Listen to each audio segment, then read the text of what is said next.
97% of the Quran teaches ethics, the relationship between God and man, the purpose of life, morality, other truths as well. The history of nations in the past teaches us how to be self-critical, how to use reason and faith, the extreme importance of using reason and faith, teaches many, many major themes. You know what I was taught when I became a convert?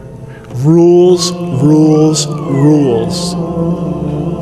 If I hadn't studied this religion myself and entered this religion and all I received were rules, rules, rules, I would have left it the next day. Thank God I read the Quran first.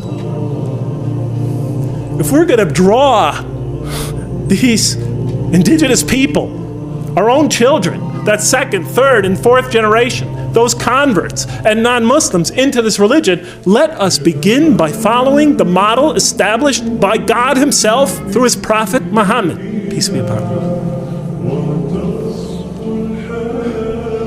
As he once said to Mu'adh bin Jabal on his way to take the dual leadership of the community in Yemen, he said, as you all well know, he said, first teach them that there is no God but God, and that Muhammad is his messenger. And when they have fully understood that, then teach them how to pray. And when they become consistent in that, and they've developed in that fully, then teach them about fasting during Ramadan. And then once they've accomplished that, then teach them what? About paying zakat and making the hajj.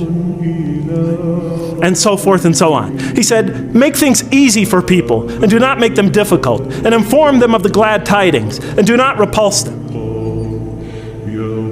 I mean, you've all heard it before. You've all heard it before.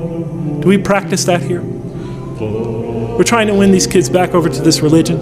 We're trying to bring a community of people into listening to this religion. And the first thing we do is get them in that door. We tell them, okay, you cover your hair, you do this, get rid of the gold. Okay, don't do this, don't do that, don't do that. I don't mind telling the people what are the Muslim behaviors or whatever. But that's become we are obsessed with only that.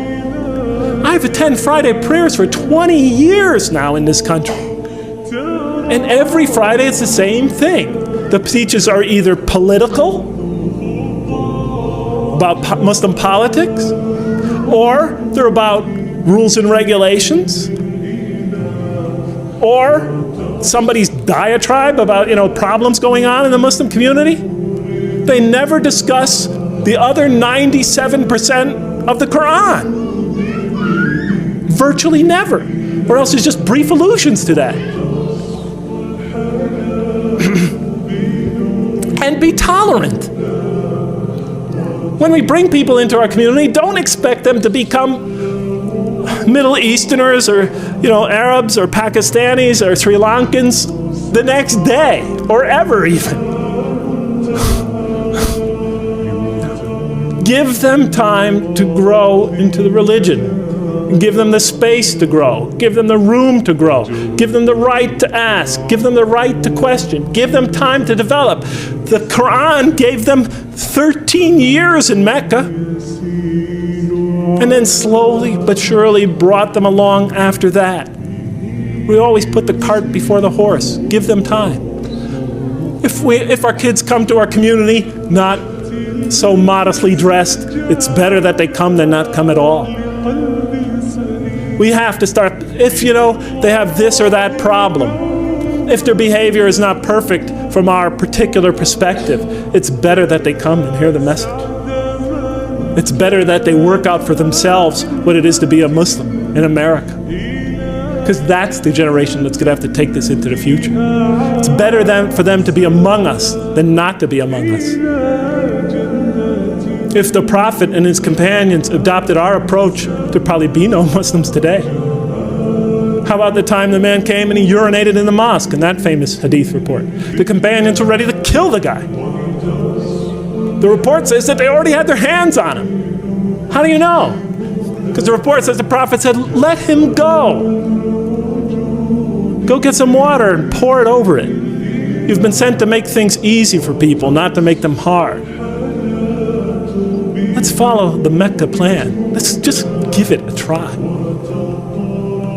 Do I think, because I've said this to you today, you're going to go out and try it? No way, Jose. But if some of you here care about your children, if some of you care about the people of America, want to bring them this message, then I beg you to give it a try. Establish a mosque, a halfway house, call it whatever you want. Make it so that people who feel shy to come to the regular mosque will come to that as they are, to hear the message and to pray. Even though they're not perfect, even though they may have flaws that you think you see, no matter what you see, establish an institution where we could follow that Mecca plan.